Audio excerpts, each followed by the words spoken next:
هذا البرنامج برعاية دار المرأة في قامشلو والهلال الأحمر الكردي. للمزيد من الاستفسار يمكنكم التواصل أو زيارة دور المرأة والهلال الأحمر الكردي في المدن والبلدات التالية: دار المرأة قامشلو، الحي الغربي، خلف جامع قاسمو، مقابل مدرسة الزهراء. هاتف 426 184. دار المرأة الحسكة، تل حجر، فوق حلويات العمر، مقابل مدرسة عدنان مالكي، شارع الكراج. هاتف 371 115. دار المرأة جركي لقي، شارع البلدية، مقابل الدكتور خليل للأسنان، بجانب مؤسسة نقابة الفلاحين. الهلال الأحمر الكردي، مستوصف قامشلو، جانب مشفى بنك الدم. موبايل 098 164 5879. مستوصف جركي لقي. موبايل 093 59 85 121.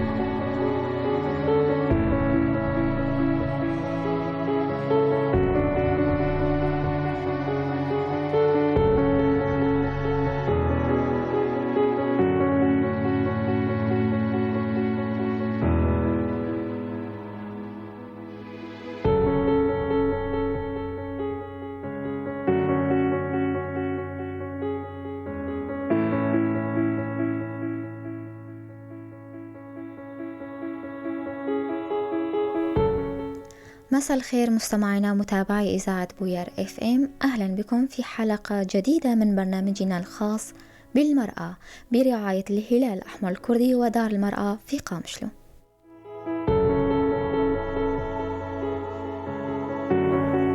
في أوقات الأزمات والنزاع يتأثر معظم المجتمع بالعنف، إلا أن النساء والفتيات على وجه الخصوص هن أكثر عرضة لخطر العنف، وخاصة العنف القائم على النوع الاجتماعي، وذلك بسبب غياب الحماية الاجتماعية والافتقار إلى الوصول الآمن إلى الخدمات.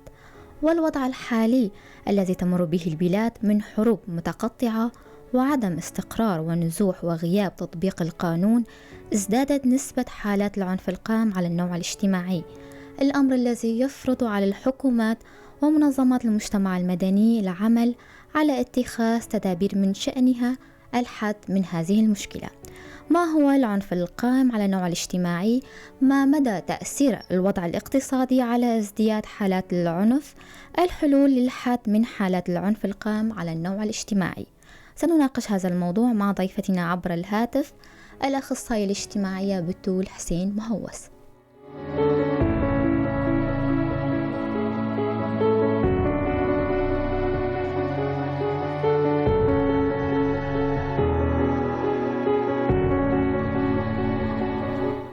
مساء الخير أنسي بتول. مساء الخير عزيزتي. أهلا أنسي بتول، بداية لو تعرفي لنا وللمستمعين مصطلح العنف القائم على النوع الاجتماعي. مساء الخير للكل. أول شيء ثانيا المصطلح العنف القائم على النوع الاجتماعي هو أساسا بيعتمد على الفروق الفردية بين الفروق بين الذكر والأنثى. طبعا هو أي فعل مؤذي بيرتكب ضد إرادة الشخص، وبيكون مثل ما حكيت أنه هو سمي بالقائم على النوع الاجتماعي لسبب الفروق، اختلاف الفروق بين الذكر والأنثى. نعم، شو هو أنواع العنف القائم على النوع الاجتماعي أم يتركز على نوع واحد؟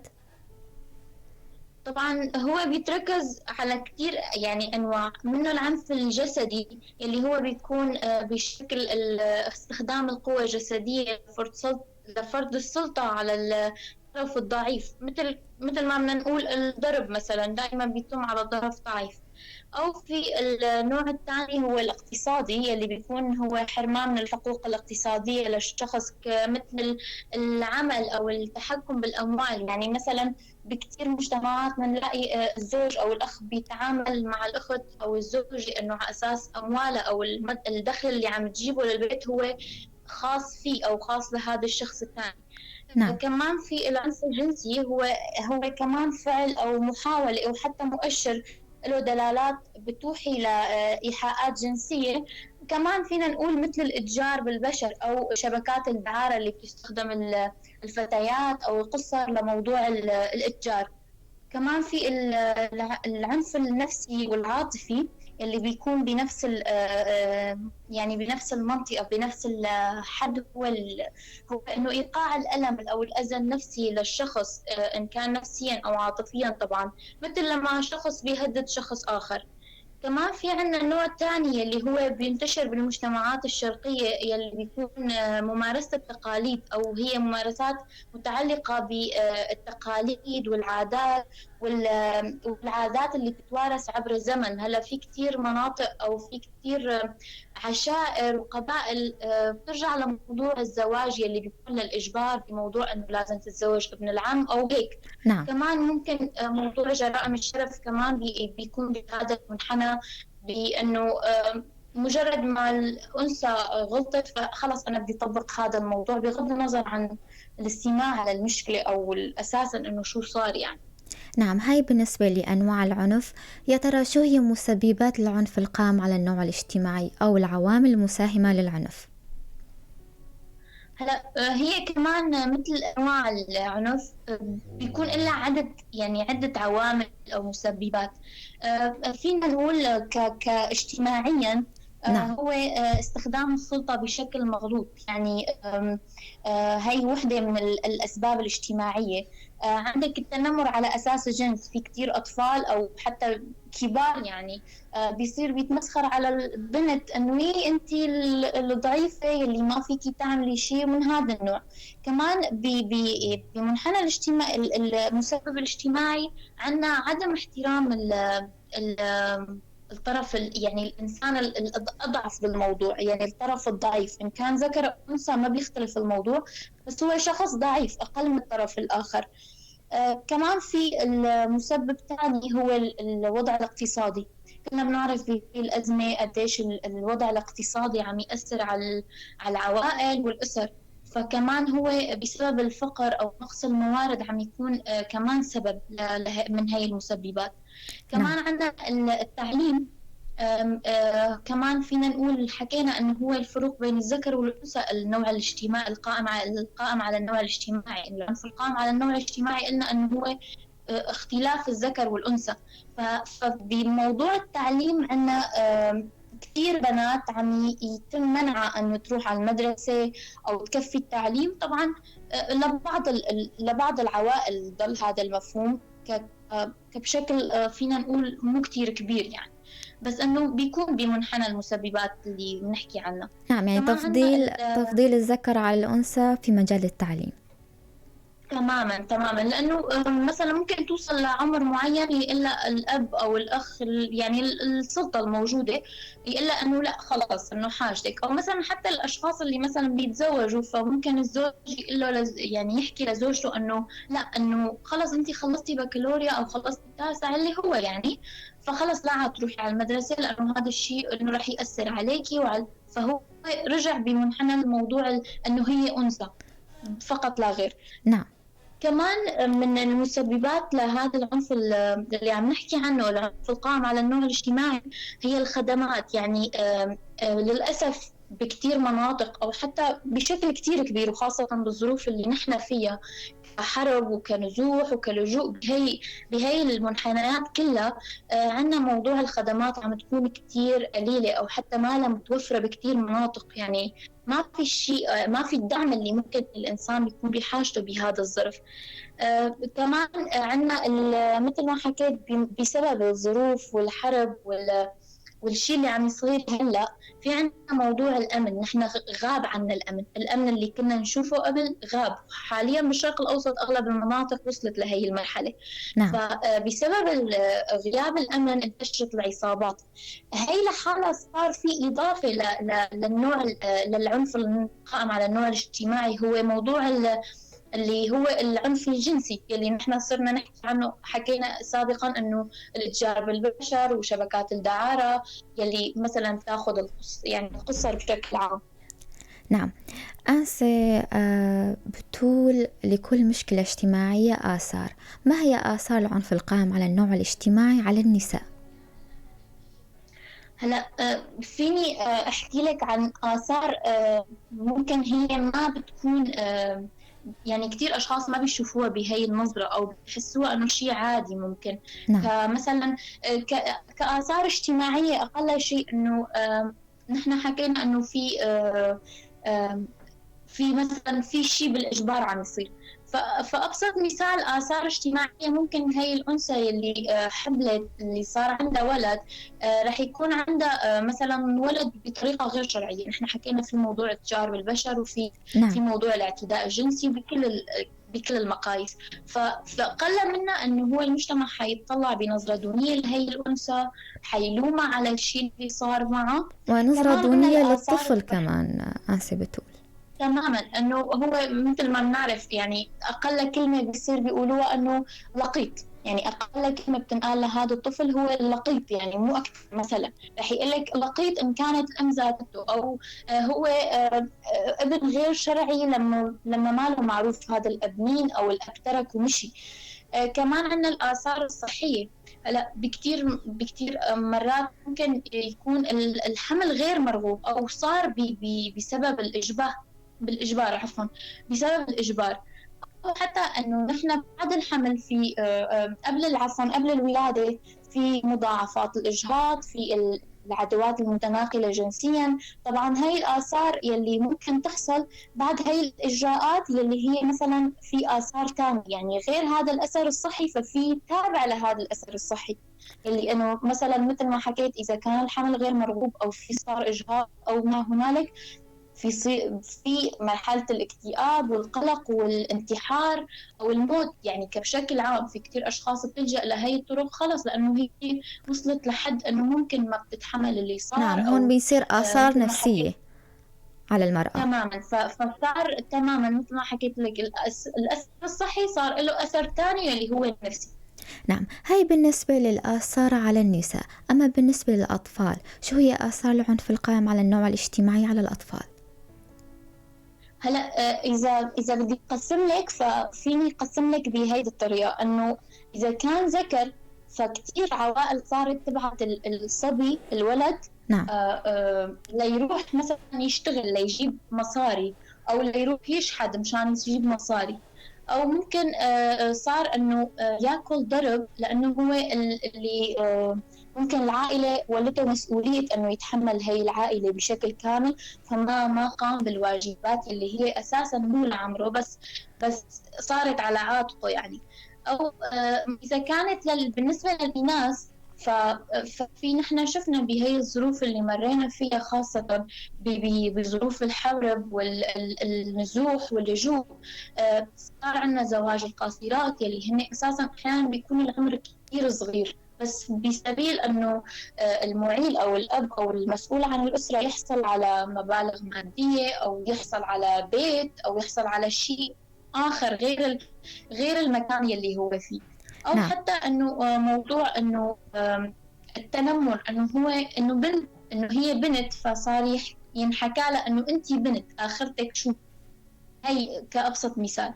أما إذا بدنا نحكي للطرفين فنحن شفنا واللي صار والعالم كلها دريت بالاعتداء اللي صار على الطفل السوري اللي كان بالبلد الفلاني. فالاعتداءات اللي بتصير على الأطفال عم تكون بشكل كتير كبير. فكمان هي بتكون آثار العنف على الأطفال إن كان ذكر أو أنثى. كمان الانفصال الوالدي، يعني الانفصال الأسري اللي بيصير بين الوالدين أساساً هذا لحاله بيكون منحنى آخر من الآثار اللي يعني بتسبب أزمات للأطفال إن كان ذكر أو أنثى. نعم.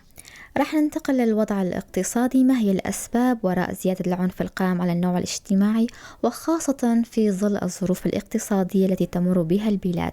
وبمعنى آخر، ما مدى تأثير الوضع الاقتصادي على ازدياد حالات العنف القائم على النوع الاجتماعي؟ هلا نحن ذكرنا أنه الوضع الاقتصادي هو من أسباب العنف القائم نعم. على النوع الاجتماعي، وبسبب مثل ما حكينا بسبب الوضع اللي نحن صرنا فيه أو نعم. المجتمع بشكل عام، إن كان بسبب البطالة أو ما عاد في عمل بشكل كبير مثل قبل، ففي هذا الشيء سبب ضغط على المعيل اللي موجود بالأسرة. فكتير مرات نحن صرنا نعرف أنه إن كان الأب أو الأخ أو أي شخص يعني موجود بهاي العائلة وهو المعيل، صار يفرغ ضغطه بالمرأة اللي هو زوجته أو أخته أو حتى أولاده. كمان نفس الشيء، هذا الشيء أثر على الأم، يعني حتى الزوجة في أمهات صارت تفرغ موضوع أنه مثلا الزوج ضربها فراحت فرغت بالأولاد فصارت تضرب الأولاد، فالموضوع صار مثل تتابعية الأسرة، انه في حدا عم يضرب حدا فهذا الثاني عم يفرغ بالثاني. فهي الفكره انه كانت كثير لها اثار بموضوع الاقتصادي، لانه يعني السبب كله كان اقتصاديا، ما لقى شيء يفرغ طاقته فيه، او انه ما كان برات البيت او ما طلع لبرا البيت اشتغل، او ما عم يلاقي انه ينفق على هذا البيت، فصار يفرغ بطريقه العنف، يعني بأي اسلوب من اساليب العنف يستخدمه. نعم. ففعليا الدور الاقتصادي كان له منحنى كتير سلبي بهذا الموضوع. نعم. برأيك هل يمكن أن يحد استقلالية المرأة اقتصاديا من ممارسة العنف عليها؟ في كل الحالات الاستقلالية الاقتصادية للمرأة تحميها من كتير، يعني إن كان من العنف أو حتى من المجتمع ككل. لهيك دائما نحن كمجتمع كنا ننادي بموضوع ضرورة أنه المرأة يكون عندها شهادة أو حتى الشغل تقدر تشتغله، يعني ليكون نحن دائما نقولها بالعامية ليكون سلاحك بهذا المجتمع. ففعليا هذا الموضوع إن كانت مستقلة فهي ما حتطالب حدا بشيء، أو أنه أساسا هي حتقدر تكون عم تحمي حالها. إن كان مثلا الزوج ماله منيح ممكن هي الإنسانة تتركه، وبتكون يعني بتكون معيلة لنفسها أو لحتى لأطفالها كمان. فالدور الاستقلالية الاقتصادية للمرأة هو شيء كتير كتير كبير ومهم لها. نعم. رح ناخذ فاصل صغير ونرجع.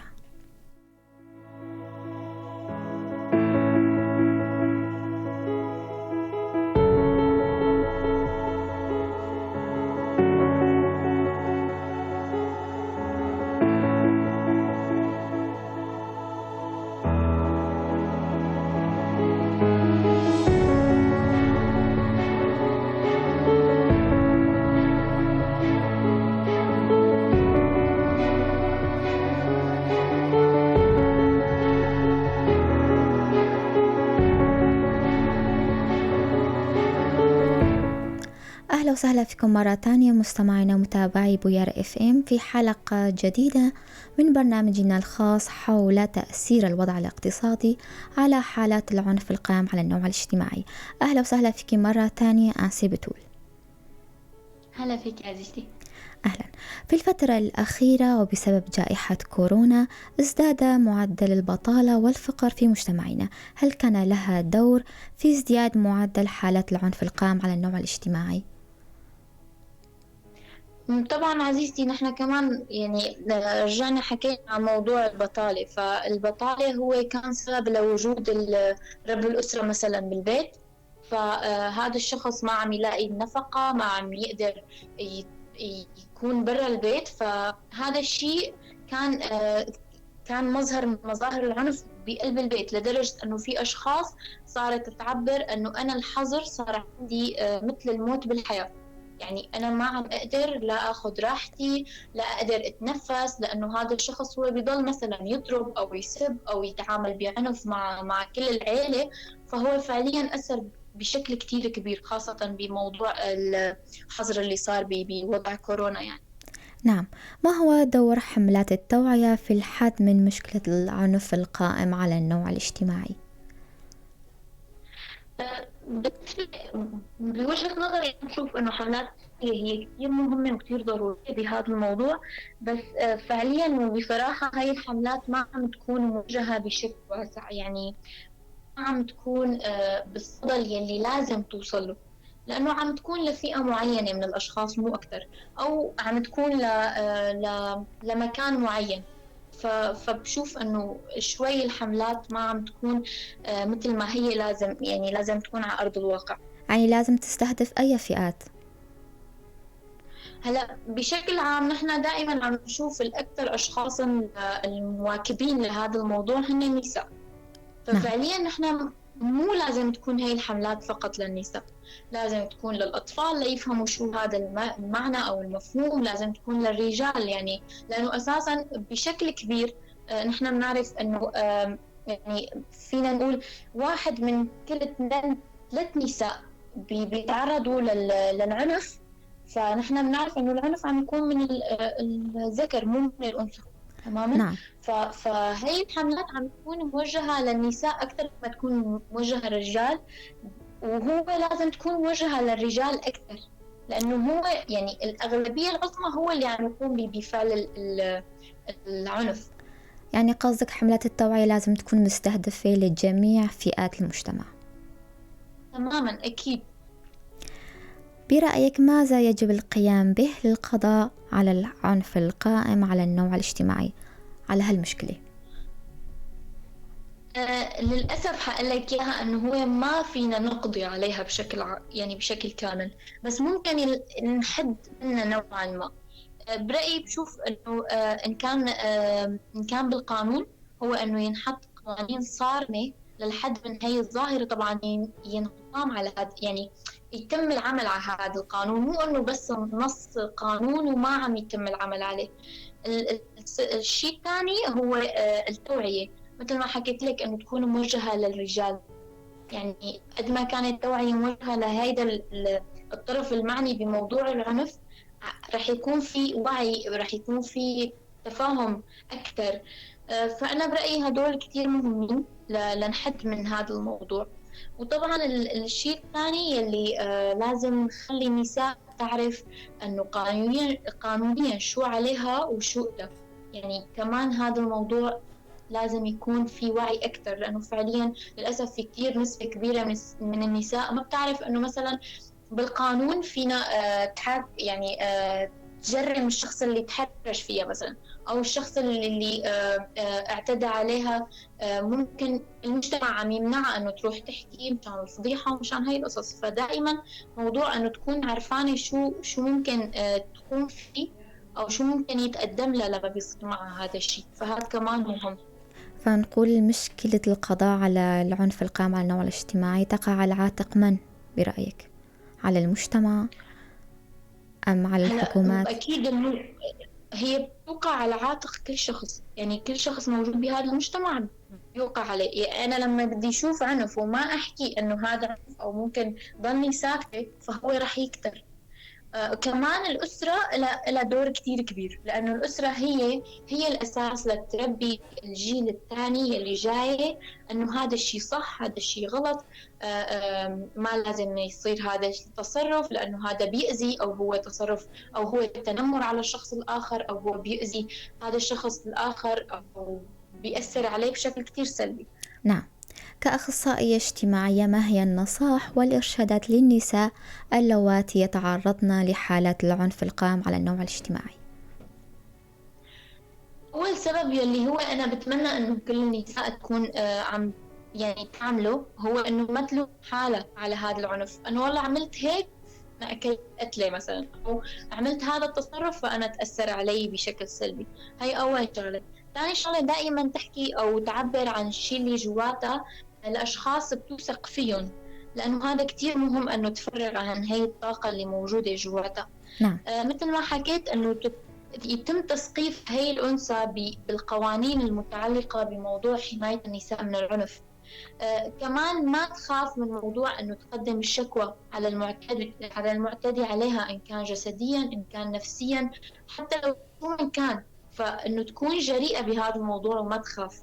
كل ما خافت كل ما كثرت هي الظاهرة وكل ما هي تأثرت سلبيا أكثر. طبعا نعم.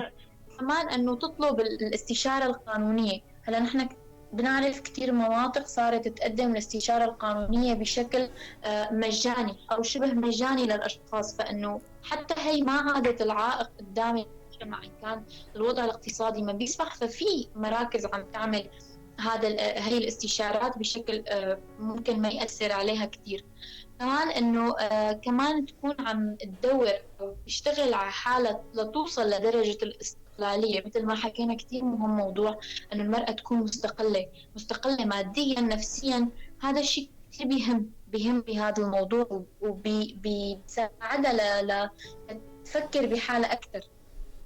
كمان نعم. إنه دائما تطلب الدعم النفسي والاجتماعي من المراكز. مثل ما حكينا ممكن للأسف ما عندنا هاي المراكز الكثيرة، بس ممكن يلتقى مركز بيقدم هذا الدعم، أو هذا الدعم يلي بيكون بيختص بهذا النوع من العنف أو بهذا النوع من الأذى النفسي اللي بيصير. نعم. آنسة بتول كلمة أخيرة نختم فيها حلقتنا. بتمنى أنه ما عاد نشوف هاي أشكال العنف ونتخلص منه بشكل كتير كبير. وبتمنى أنه حملات التوعية اللي نعم.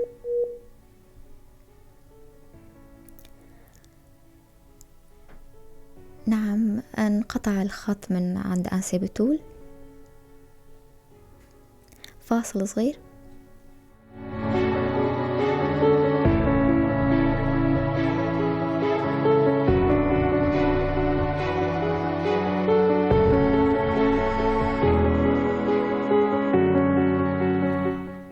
انقطع الصوت من عند آنسة بتول. شكرا لك آنسة بتول حسين مهوز.